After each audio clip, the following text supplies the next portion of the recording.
And we're recording. Great. Alright guys, it's been a long time. Long time.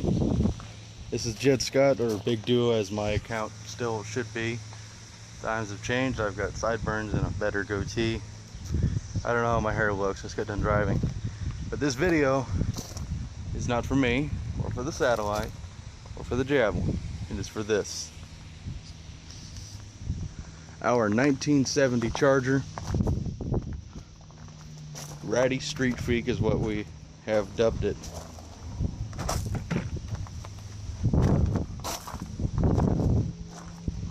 There's so much going on in this car, you'll never see it all. So I point at it like those into our 3-inch exhaust. We're just going to do a quick walk around. I can't believe that worked that well today, how cold it is. It's freaking summer. Just yesterday it was blazing balls hot. Today it's about to rain. I'm doing this video as quick as I can. But we just finished the interior for this car. Still got to get that lid fixed. These are the seats out of my beloved 77 Aero. Met an unfortunate life. But alright, so this car is a 70 Charger, as you know. I'll just go ahead and start with the story of the car. This car was some dude's parts car. He was in Oklahoma, from what I understand. And this was his parts car for one of his Daytonas or one of his Hemi cars. And, you know, to a guy who's got Daytonas and Hemi clones, you know, it makes perfect sense, you know, because this car's nothing special. It's a special value package car, which is A73 code on the fender tag. It was B5 blue exterior, as you can see, the paint is still there. It had a B5 blue interior, as you can see by the dash. It was a bench seat originally, but it was all B5 blue. That's a lot of fucking blue. Blue headliner, still remnants of it right there. That's not gonna focus, of course, as soon as I say that. But Dad and I, instead of trying to hunt down a bench seat, we went ahead and used my Aero seats, and I built that console out of several parts consoles. I left the wood already, but I redid the black inserts. That dash came out of my buddy Dan's 70 Charger. It's a big block 4-speed car. Nothing's hooked up for it yet, but it works. I built a little filler panel right there, so those gauges don't look so out of place. I did that steering wheel myself. It's a real 70s era metal flake. It's got finger grips in the back. I probably can't get a good video of that. And this is the horn button out of a 67 Monaco. And I just twist it off, and there it is. You know, figured I ain't gonna waste my time trying to get a stock wheel. We'll just keep with the feeling of the 70s in this car. But anyways, this car started life as a special value package Charger, just someone's daily driver beat around, and nothing special about it. It was a 318 small block car, 8 1/4 rear end, 904 transmission, as you know it would have had. But she's virtually rust free. She's led a very strong life. And at some point she may have been raced at some point, I don't know. Pardon me for popping the trunk, but you can see it's all real solid. I primed it all to save it. But here's the thing, you guys won't believe me when I tell you. I took this thing to a car show and it got more attention than the there was a replica of a Dow Daytona race car, and it's got more attention than that. But as you can see, this all looks fairly normal, doesn't it? And over here, fairly normal. This car, this back of this Charger is not its real back end. From this point back, right here, this is all just gone. When we got the Charger, if I can edit a photo of it in, I will. Someone cut off the last 80 inches of the car for another car, apparently. But this is the rear section of another Charger. It's a 69. But this, you know, normally you think 69 tail is different than 70, but don't really matter because this car was built early 70.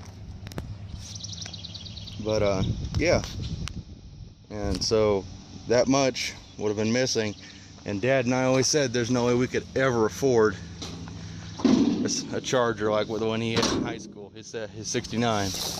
And he said, if we're ever able to afford a Charger, it's going to be a parts car. Well, we got a parts car. The exhaust is custom built by Scott Speed Shop, which is my dad and I. It's 3-inch, going from the headers, which are vintage hooker headers, painted white as they should be. And that's flex pipe. That's how we build our exhaust. It's good. It don't burn out like people think it does. That's a thrush weld out, and Corvette side pipes we turned into exhaust zoomies, made them all functional. That massive tire in the back is a 15 by 11 or 10, I'm not sure really, but it's a real vintage Keystone custom mag on a Nitto Extreme Drag 325 50/15 tire. We had a Hoosier tire, but we didn't like it. These came off of my buddy John's race car he used to race back in the day, and so they're real to the period. And the fronts are 15 by 6s, I believe, on I think a 215 70/15 tire. A perfect stagger look, but I'm just, you know, wasting time, biding time for the motor.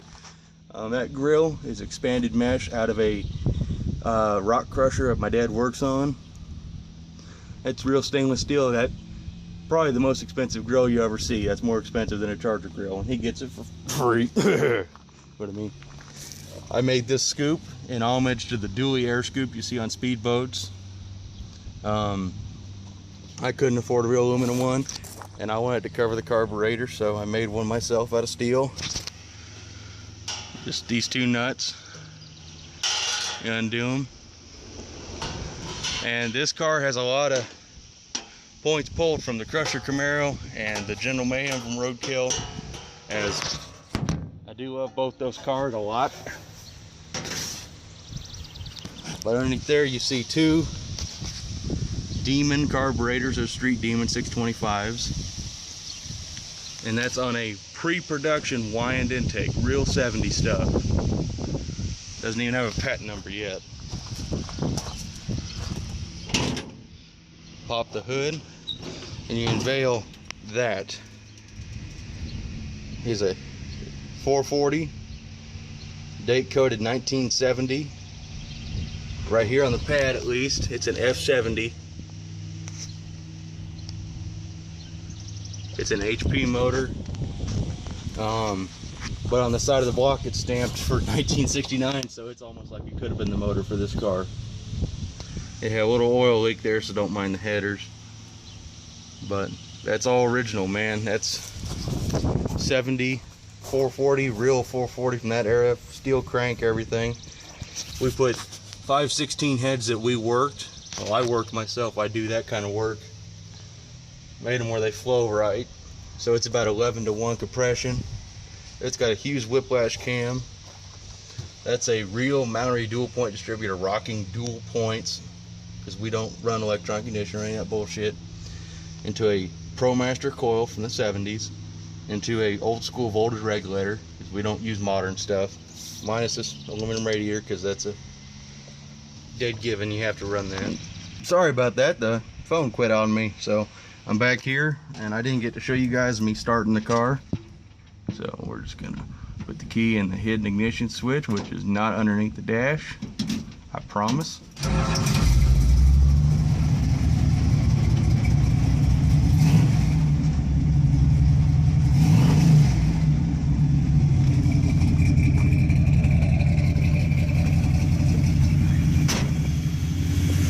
over here. Idle her down. That's a Hughes whiplash cam.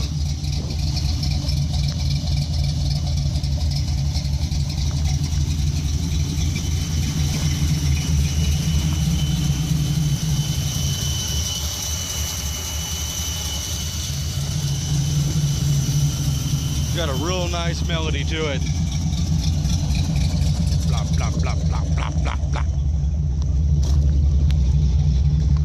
But coming down here, look at that rear end, guys. When we were telling everybody how we were going to build our motor and we were going to build it to be serious, everybody said put an 8 3/4 in it, or a 9 1/4 Dana, just something a lot stiffer than that. And we said we can't afford it. We spent a third of the money putting a posi and a 355 gear in that rear end, and it holds this 440. You may think the 440 is weak, but God, no. She'll lift that front end off the ground pretty good. That old motor lurches like a bastard. That's our 70 Charger. A 1970 ratty street freak. I apologize.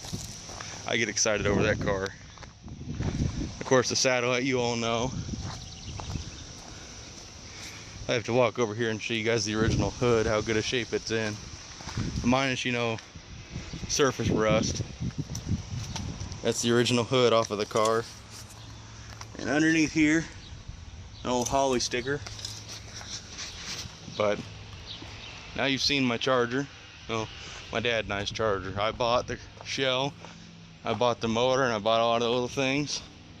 A lot of Dad's hard work, sweat, blood, and tears. Oh, everybody's blood, sweat, and tears. This thing's been a huge family project for me, my friends, everybody.